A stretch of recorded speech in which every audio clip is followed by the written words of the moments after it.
Hello and welcome everyone to another episode of Derptopia SMP. My name is Fiasco. Thank you so much for joining me. Today we begin on our last rocket outside of our castle, which has been finished recently. The exterior at the very least. A few details to still pop on in there, but for the most part, done. And I'm very happy with how it turned out. As I have said before, really just patting myself on the back with this one. You'll notice a few things over there. Just ignore those for now. We'll kind of go over a few things that we have been missing because I haven't been able to record a video in quite a while. It has been kind of a struggle for me. I was moving, and then after I moved, my stuff was still not unpacked, because it was still kind of just this weird transition period. And then I got my computer up, and then the server went offline for like 5 days. Oh, hello. So it's just been a lot. And then yesterday I tried recording. I recorded a bunch of stuff to try and catch everyone up, and I wasn't feeling great, so it just kind of sounded bad. So I'm back today with a little bit more energy, a little bit more pep in my step, hopefully a little bit more entertaining. And I'm going to take you through what we've been doing here. So before we get to the fancy fountain, let's go over here and take a look. You know what? Let's grab some rockets, because this won't be a very quick tour without them. If we head on over here, we all know that my lands were under siege by an invading army.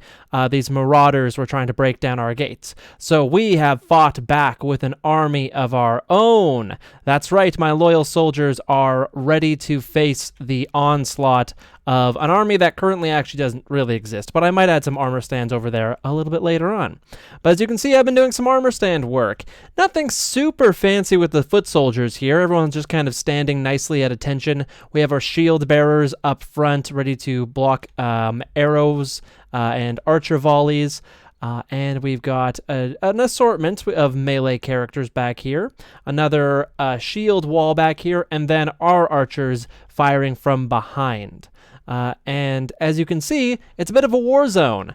Now, this is the P from the Pog sign, which originally was not here. But some of the other members of the server were over here checking out the base, and they got a creeper explosion here.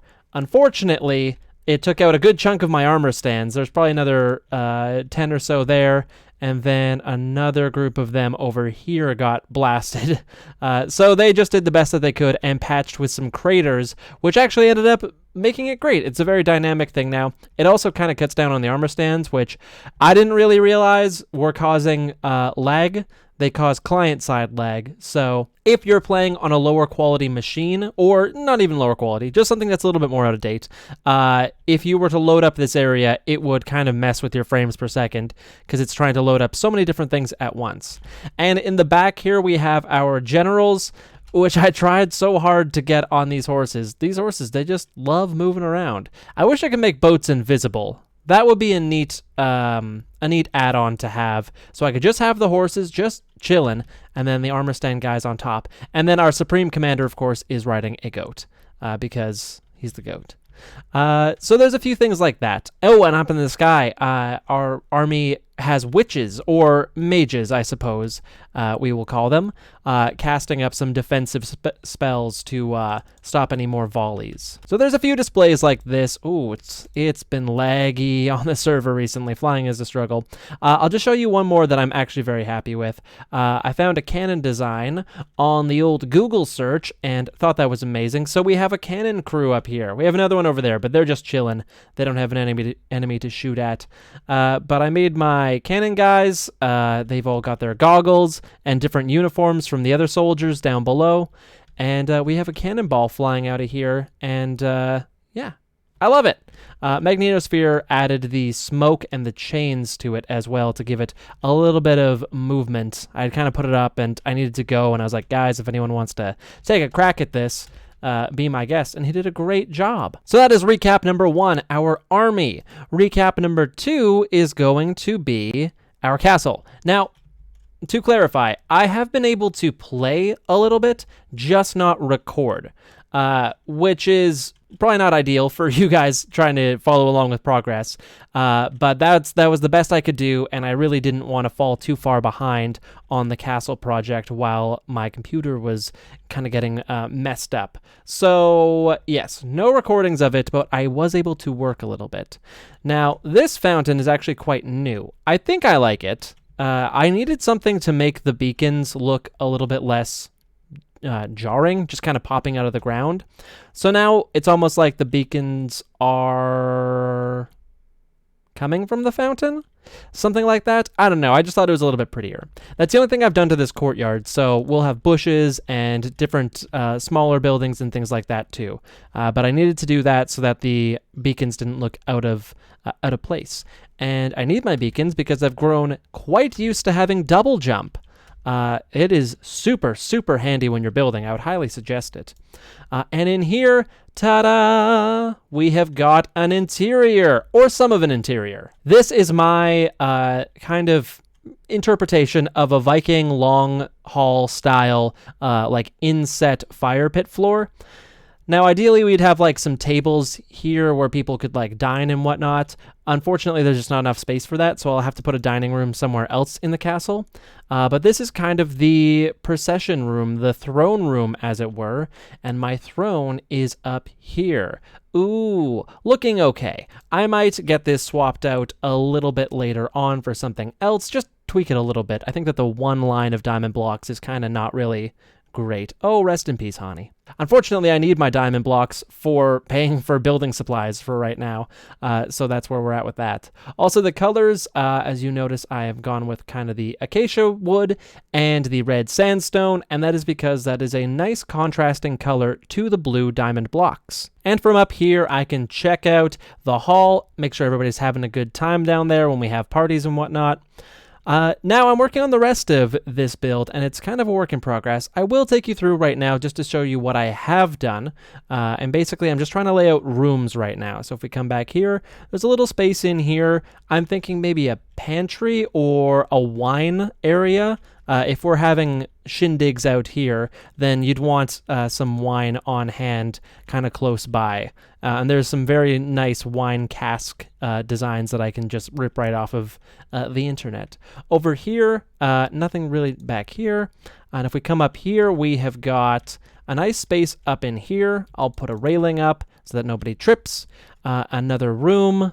Up here, we can walk all the way along this railing, and if we do that, we can come over here, which does connect to that same area, and we have a staircase. And if we go up our staircase, over here, I have got, this is, I believe, going to lead to, I think, a dining room down here.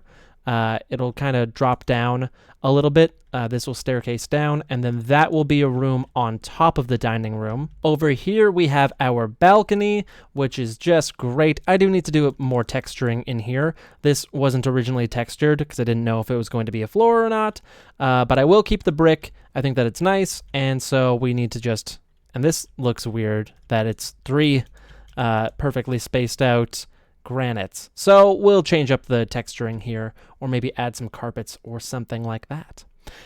Over here, I kind of want to have some bedrooms. I told some of the other players that they could have rooms in the castle at some point. So these will break off into various different living quarters. And I don't think that there's enough room. No, not a lot of room behind there. You can kind of see how it works here. So we've got the facade on the outside and then the facade on the inside, and then there kind of ends up being some dead space in between them. And because of that, we just we lose a lot of space in the castle, which works for me because decorating every single block in this castle would be a challenge. Another challenge is just connecting things up where they need to be. For example, I know that I want a floor here. How do I get to this floor? I don't know yet. And do I want this floor to connect to that floor, or do I want that to be a second floor? Hard to tell, but I do know that I want this window here to have a floor right beside it. So we're just kind of working our way up, figuring out where we want areas. That was the same as over here. I knew that there's a balcony here. We want to be able to access it. So I made this room, and then I was like, well, a staircase could go right here. So it's just kind of what I do with a lot of builds. Figure out what you want, and then you figure out how to do it afterwards. Another fun thing I did is used furnaces for the ceiling. I think that it's kind of nice. A bit of a different block for a ceiling, and it's still very neutral, so the focus doesn't get pulled off of your walls, which I am using prismarine for because I think prismarine's pretty. I think it's nice. And anyone who disagrees with me is wrong and bad at Minecraft. Take that at me, haters. So the problem with interior work is that it is not interesting to record.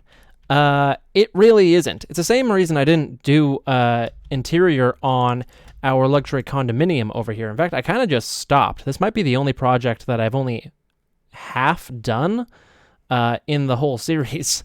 So I kind of did the same thing in here, just laid out some areas, and then I put one little farm here, and that's it. The rest of this is just empty. And this is basically where I stopped. I was segregating it into areas like this and doing the same thing, but I don't know. It didn't really, I wasn't going to use this for anything, and I knew I was going to make my castle, so there wasn't really kind of a point to this. Maybe I will finish it off at some point, but for now, considering nobody ever goes in here, I'm fine with just leaving it kind of half finished. That is the, Goodbye. So that is my explanation for why we are not going to be working on an interior in today's episode. It just doesn't make good content, to be perfectly honest. It's really boring. It takes a long time, and it's just that. Those are the reasons. Those are the only two. But let me know what you think of the interior so far. If you have any suggestions for rooms that should be going into a castle, I'm thinking there probably should be an armory of some sort. And actually, can I just pop down here? Okay, not there. If I pop down here, aha! We have got a ton of space underneath the castle, and I am pretty sure we're going to be putting a dungeon in here. Maybe even a dungeon that people can go through and have like an interactive element to it. Maybe if they make it all the way through the dangerous dungeon, they get a prize at the end or something like that. Maybe it's a pay-to-play kind of thing. That's not the hole I came down. Where is the hole? We'll just use that dirt and get out of there. Okay, enough rambling about that nonsense. I have one more thing to show you that I worked on yesterday in just a very quick little project to try and finish up another project that I had only half finished. And we'll fly over there and then I'll show you that now. And that is, of course, the Pog House. Once the sign was removed, the Pog House needed an upgrade. So this is what we ended up going with for it. Just kind of doing a very classic up-themed build. I didn't want to remove the house completely, so I just went up and I put some balloons around it. And I think it turned out pretty cute. It's a little janky, to be honest with you. There's some floating areas where balloons aren't connected to anything, and it's probably not as big as it should be, but it still works. It's kind of the idea of it more so than the practical execution. And the important thing is that Hani liked it, so this is no longer just randomly sitting on a sign that doesn't have anything on it anymore. It is now a real functional piece of property that she can keep or she can tear down if she wants, but at least now it's pretty for her if she decides to keep it. So if I'm being perfectly honest with you, I wasn't really sure on what I wanted to work on today's episode. And I think it's this tower. This tower here, which I love. I think it's a great tower. Needs to have more of a purpose and be a little more cohesive now that we have a castle beside it that is not the same block palette. So what I think I need to do is kind of pivot the direction that this tower went in while still keeping it. So here's how we're going to do that. We are going to connect this guy right here, this big spooky empty boy, with that tower there. We're going to have a bridge that goes over to it. Now, the bridge is going to be diagonal and have arches in it. I have never done a bridge like that before. I don't know how I'm going to do it, and I don't even know what it's going to look like. Hopefully good. But we're not going to know until we just find out and start building it, because that is how we roll. So I'm going to gather some supplies. I'm also going to swap out the current blocks with it with the or the deep slate blocks, because I don't think it will make any sense to have it different blocks, and it will still look perfectly fine in deep slate. So that is what we're going to do. So instead of me talking about what we're going to do, let's just start doing it. Alrighty, let's take a look at the finished product. And isn't that beautiful? Wow, what a bridge. You know, some people say bridges need handrails, and to that I say, are you afraid of falling? Like a child? Huh, not me. But maybe we should make it a little bit better. Just in case a child does walk across it, we certainly don't want anyone getting hurt. Now, I'm pretty tickled pink because I didn't really know how I was going to connect that to that. And I was like, okay, if I do math, it should work out, right? Simple math. And it did. It just worked the first time. So I'll try to explain this very quickly in case you're like, oh, what math? So what I did was I took this from this block here, and this is from the lower one up, and then I did this from here to the difference in this level. So 562, 561. So it ended up being 546. So then you take your length, which is this way, and then you take the difference, and then you divide them, and then there's a dividend number. So these are all sections 2, except for the last one, 1, 2, 3. Anyways, hopefully that nonsensical rambling made some sense. Now what we need to do is just widen this. We're going to make this 3 wide, and I don't have enough deep slit. I guess, should I use 1, 2, 3? Yeah, maybe we won't make it all out of that one. This is just going to be one of those things where, probably no one will ever go on it as well. So it doesn't have to be perfect. But once we get this nice flat area up and running, we need to figure out where our arches are going to go, which will be another fun project. Yay! Probably look up some reference photos of other bridges that people have made throughout the years and just kind of see what the right amount of arches will be. I'm thinking probably 2 or 3 would be prime, but it will also depend on, the length. How big is each arch going to be based on how many blocks we have to work with. Again, probably not explaining that super well, but maybe when you see it, it will make some sense. In the meantime, this is going to be our new obsession. So I'm going to go and get some more deep slate because I believe I'm completely out.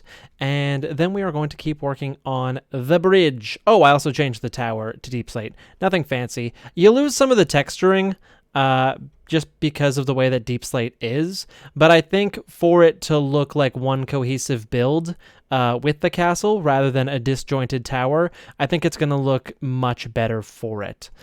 So yes, bridge is on the way. Let's go get some deep slate. So after a little playing around, I have come up with this design, and I think that that's just I'm a bad presenter. So after a little tinkering around, this is what I have come up with. I think that this works pretty good. It was pretty difficult to get circles in this small space, so it kind of ended up just being diagonals, which I'm fine with. It doesn't really matter that much. We've also just got the one supporting pillar in the center, and I think it gives it a really nice shape overall. Now, of course, this is just the shape of it. I don't think I'll get too crazy intricate with the bridge, but I do think that it obviously needs a little bit of detailing, and also the top of it needs to be done with the railing and whatnot. So this connects here and over there, of course, and it also it goes underneath here. I might do a little bit of working around, though, because it is a little bit weird being able to see through this area when it's supposed to be kind of a structural part of the build. So I might end up just boarding this off. We'll lose kind of a view from the window there, but hopefully no one minds too much. I'll talk to the owner. I think he'll be cool with it.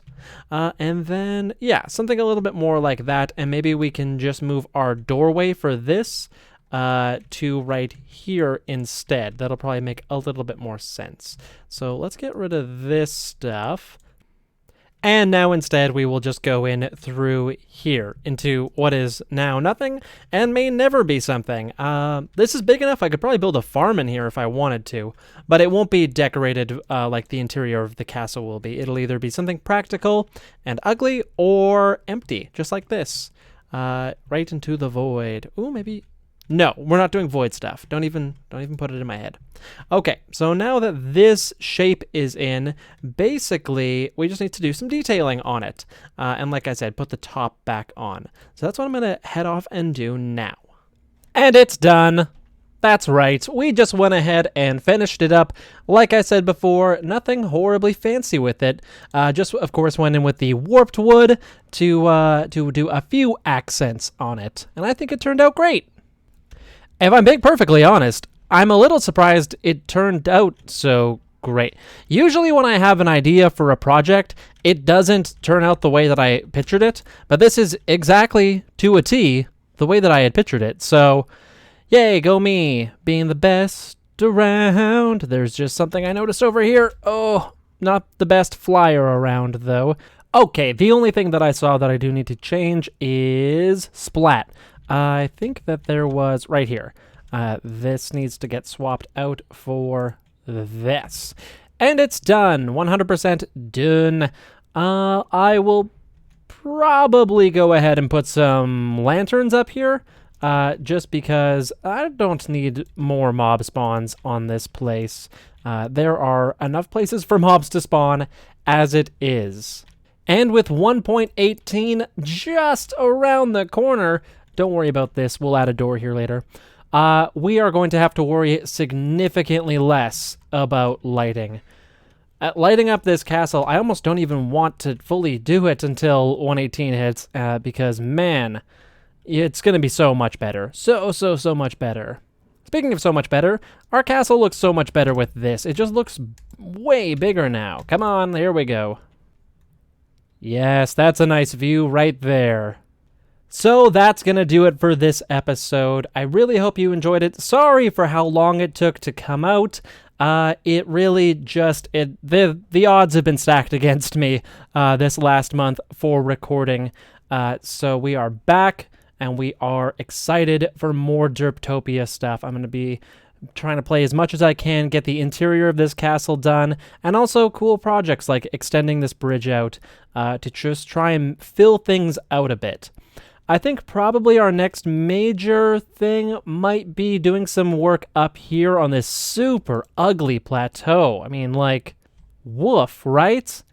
Disgusting. Let's swap that all out for grass and get some trees in here and just bring a little bit of life to this. I know it's kind of supposed to be a bit of a tundra, but this is unacceptable. The Royal Palace would never allow something like this to happen. Speaking of not allowing something to happen, why is there dirt here? You should, as a little tip from a builder, myself, I consider myself a little bit of a builder. Don't allow the open faces of dirt blocks to be like that. That looks bad. Makes it look like your castle is sitting on dirt when it should look like the dirt has formed around your castle and the foundation is much stronger than that. Just a little tip for you. The rest of them should pretty well be covered. Okay, I got distracted and screwed up my outro, so I will just say goodbye. Thank you so much for watching. I will see you soon, I promise. My name is Fiasco, and I will catch you in the next one.